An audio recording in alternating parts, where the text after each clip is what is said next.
A new partnership in line for Indian Hotels and CG Corp. And for more updates, we have Mr. Puneet Chhatwal, who is the CEO and Managing Director of Indian Hotels, and Dr. Binod Choudhary, the Chairman of CG Global Corp. Thank you for joining us, both of you. And the first question I have is about the new partnership that you have come up. Can you please elaborate on the new partnership and what are the investments that you will be making in this? Let me take you back to the history. It's really not a new partnership per se, but taking our 25-year-old partnership to a completely new level, a new height.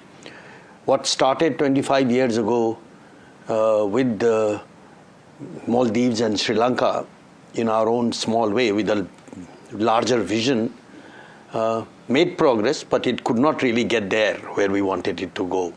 So today, I think the Ekyam, the platform that has been launched today, marks the beginning of bringing in all that what we've done over the last 25 years' time, and mainly what we have done during the last 5 years.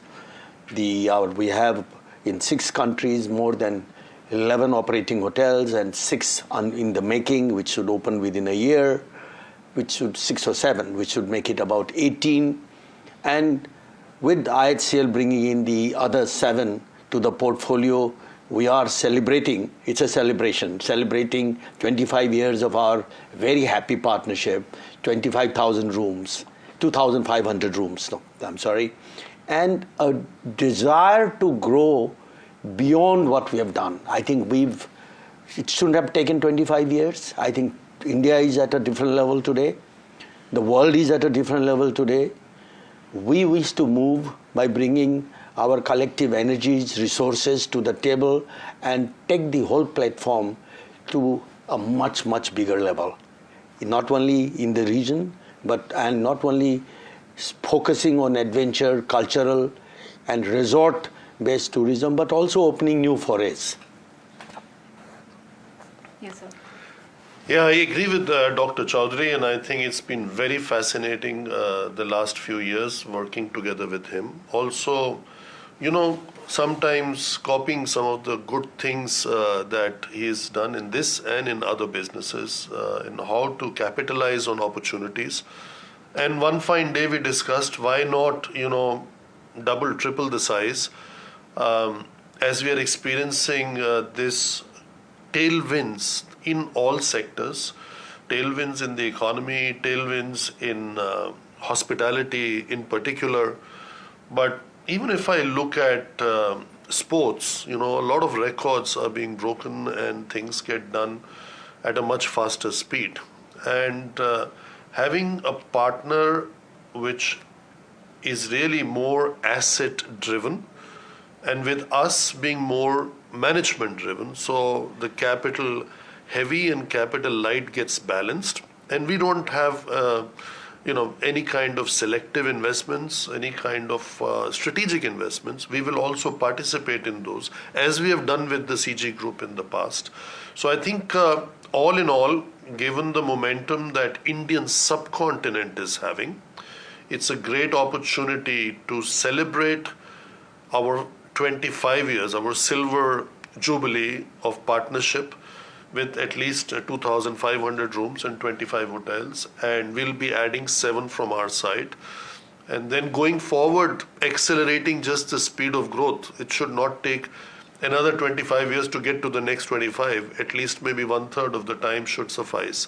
So that's the idea of creating a win-win opportunity for both companies. Also, Dr. Choudhary, you have already talked about investments of about 1,250 crores for this. And you are also aiming at a quite significant number of hotels as per the platform when you talk about.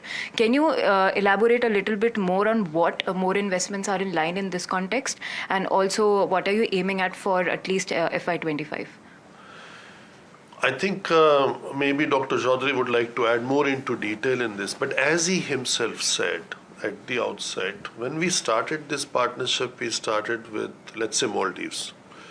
Building a hotel in Maldives is very expensive. So the cost per key is not the same as in any other standard adventure or tourism location, whether it's on the Himalayan range or it's in the safari area.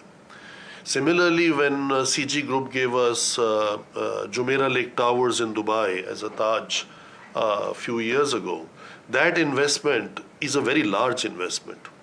So, in the 7 that they are talking about is also another hotel in Dubai.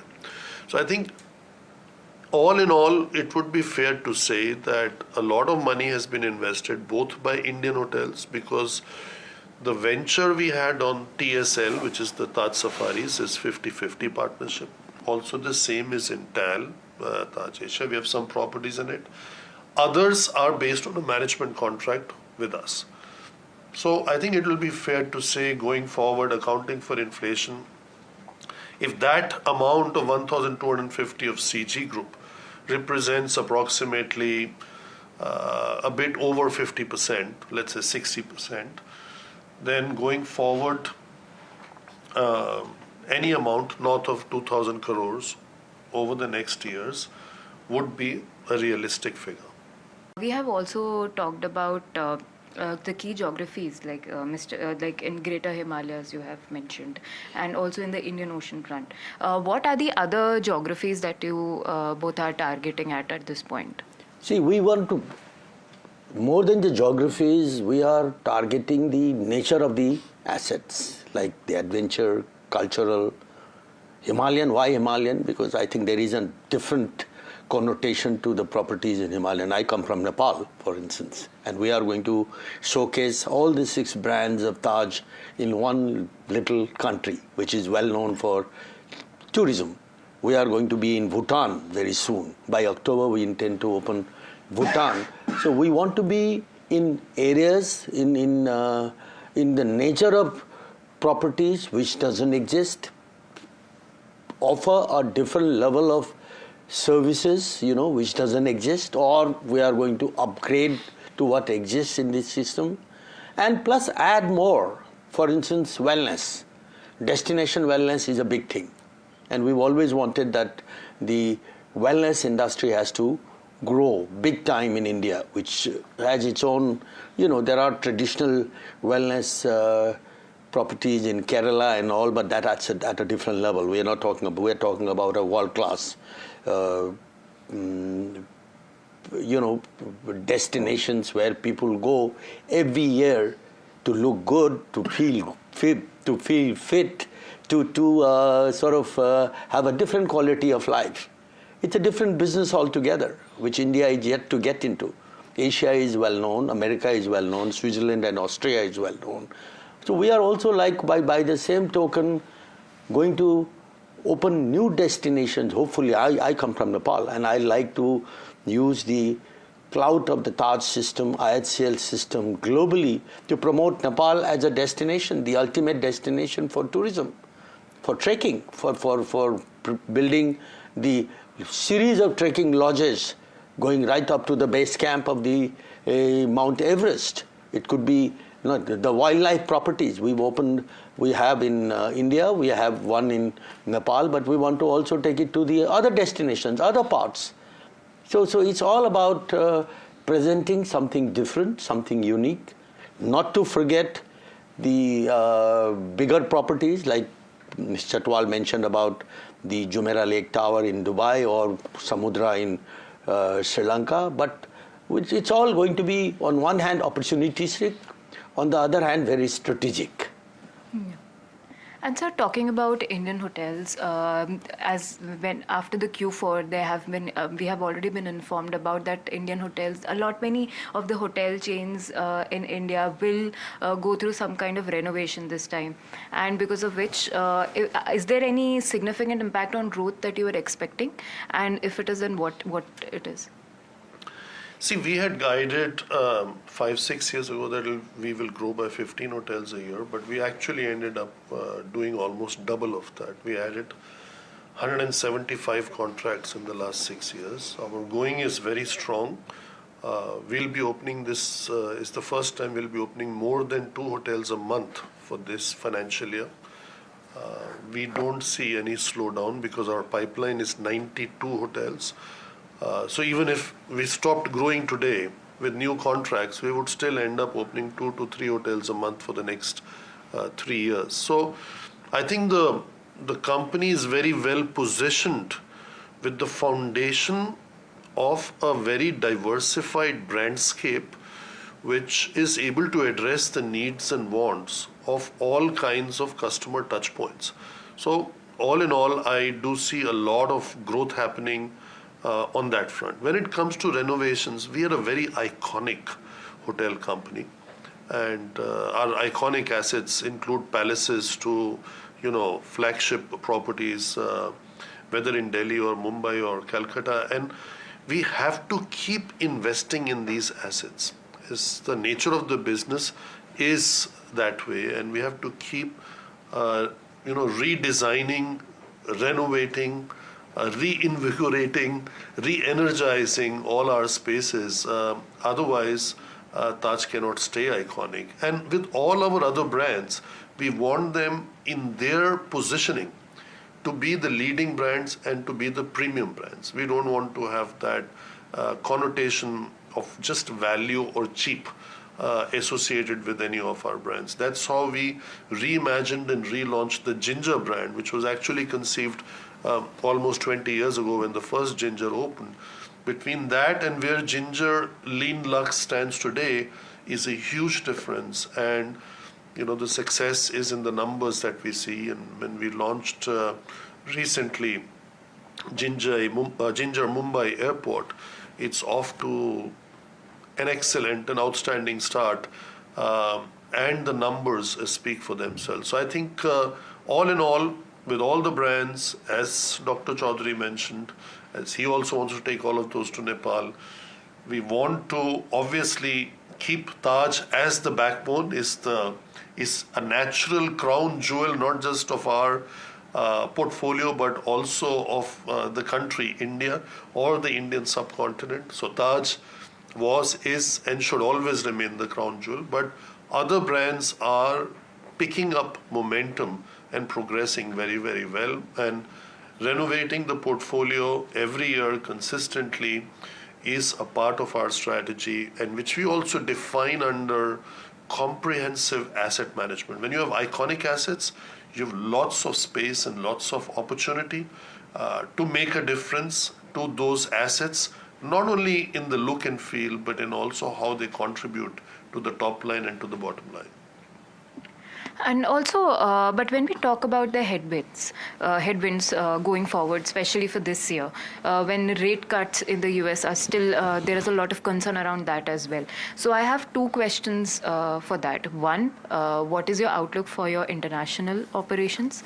And second, because there is a split view on private capex when we talk about, there are reports and even the data is really optimistic about private capex, but at the same time, economists are also of the view that the demand trends and the consumption trends don't hint for a very good outlook, towards a very good outlook for private capex. So when these amidst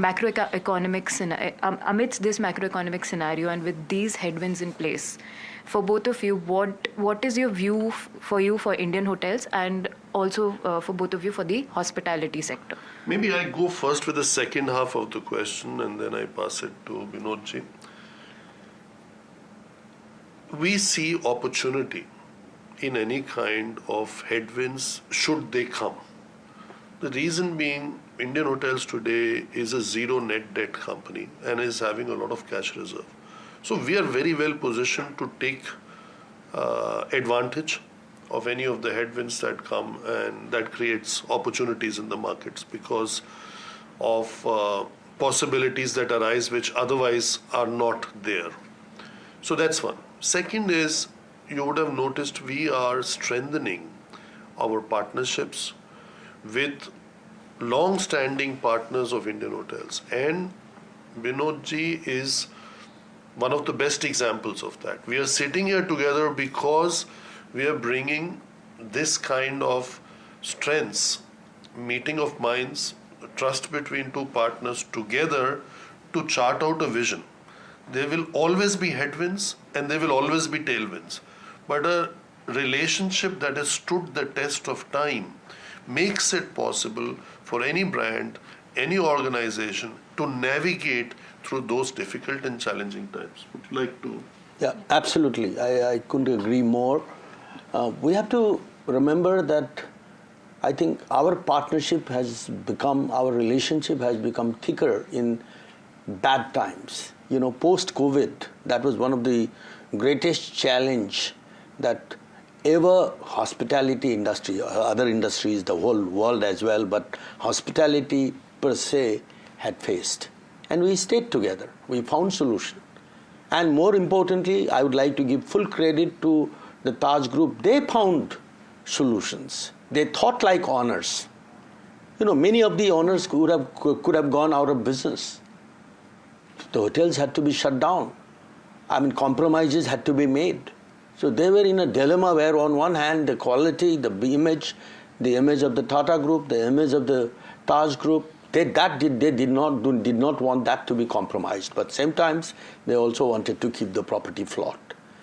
And that's what has brought partners like us much closer to work together. And now is the time. Nobody can stop India from going to the next level. I think what you are seeing in India today is just the beginning. In the Indian subcontinent, what we are seeing is just the beginning. I think we are in for Taj has reinvented itself.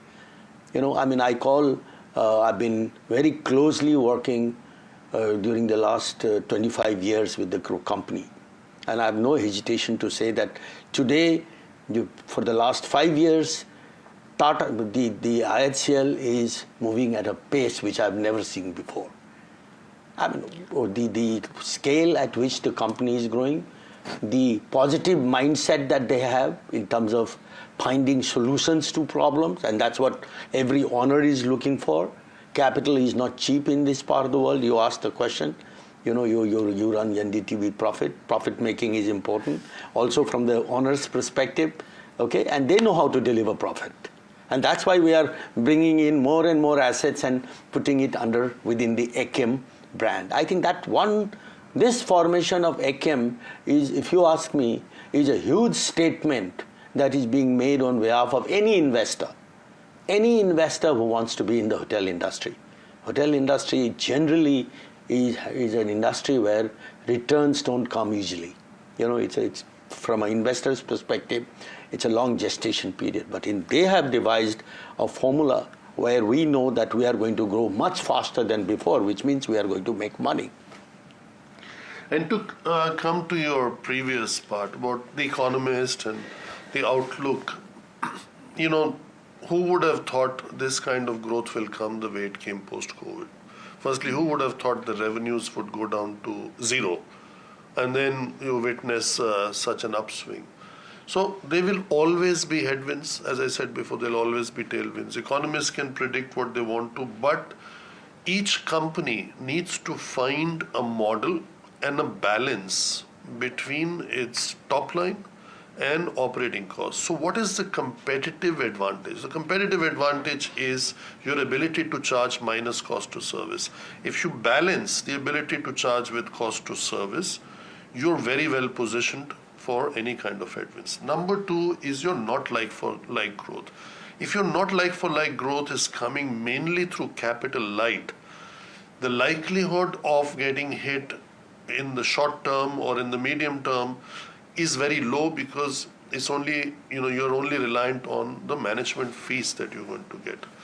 And finally, what is the mix in terms of what you have in your brands?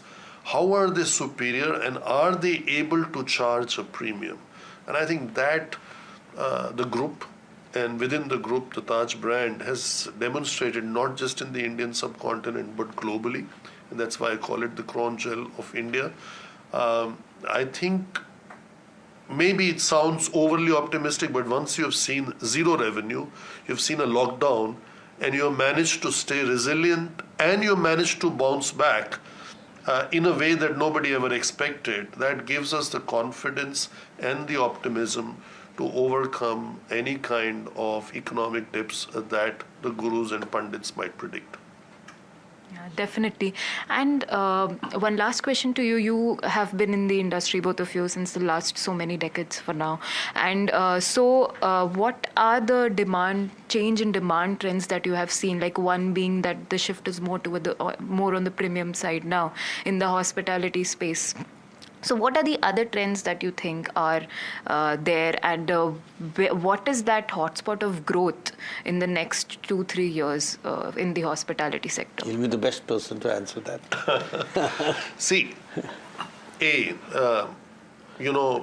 terms like bleisure or bizcations were coined maybe 10, 15 years ago, but we've started seeing the impact during and after COVID. So a lot of people are taking shorter breaks and combining a long weekend with another extra day or so and driving to destinations. Second is more and more people are less and less interested in big box hotels. There is a real demand for experiences and smaller, more cozy properties. And India, especially in tier 2, tier 3 cities, renders itself as a great destination for those opportunities, whether it's the mountain tourism, it's the safaris, it's the the sea mass of 7,500 kilometers coastline that we have. We have never even thought about that. So that is the second trend. The third trend, which is very important, is the short-term impact has made it very domestic driven. And the foreign tourist arrivals, the real foreigners coming in, is yet to happen in most of the locations across the globe. So I do expect that at some time, at some point, it will not only be back, it will be much higher than what it used to be in pre-COVID level. So I think that gives us the third trend, is because when you build these spiritual destinations, when you build what Dr. Choudhary said, kind of a wellness resorts, not just that typical Ayurveda or rejuvenation, but a very holistic approach which has got something to do with medical tourism. I think that is the third trend, that people want to feel good, look good, and spend some time on themselves. So you just have a feel good factor. The fourth trend, which the government has helped us as a sector, is the investment in infrastructure. The doubling of the airports, the renaissance of the train stations in India, the coming of all these bullet trains, high-speed trains, Vande Bharat, and also the roads, with the 4-lane highways coming in. All this is going to make ease of travel a very important source of demand for hospitality business. So that's the fourth trend, and that's there to stay. And finally, I really look forward to the evolution of airline sector in India. India as a country has ordered highest number of planes in the world as a single country in the history of aviation. And all those planes, as and when they come, are going to create more seats. So it's not only the more 4-lane highways, it's not only more airports, it's more planes, more seats, more opportunities to travel by train, by road. And when people will travel, they have to stay somewhere, and we are there in 150 plus destinations, and hopefully by the time all this comes, we'll be in 200 plus destinations and stand very well positioned to benefit from this changing trend, which one should not forget comes also by way of big convention centers that the country never had, whether it is a Bharat Mandapam in Delhi or the Yashobhumi in Dwarka, or it is the Geo. And this is not the end, this is just the beginning, and more will come. So the need for more and more hotels and the demand for more and more hotels should be higher in the mid to long term. Okay. That's great, a very positive outlook on the sector, and thank you so much for joining us. It was a pleasure having you on the channel, and yes, thank you. Thank you. Thank you.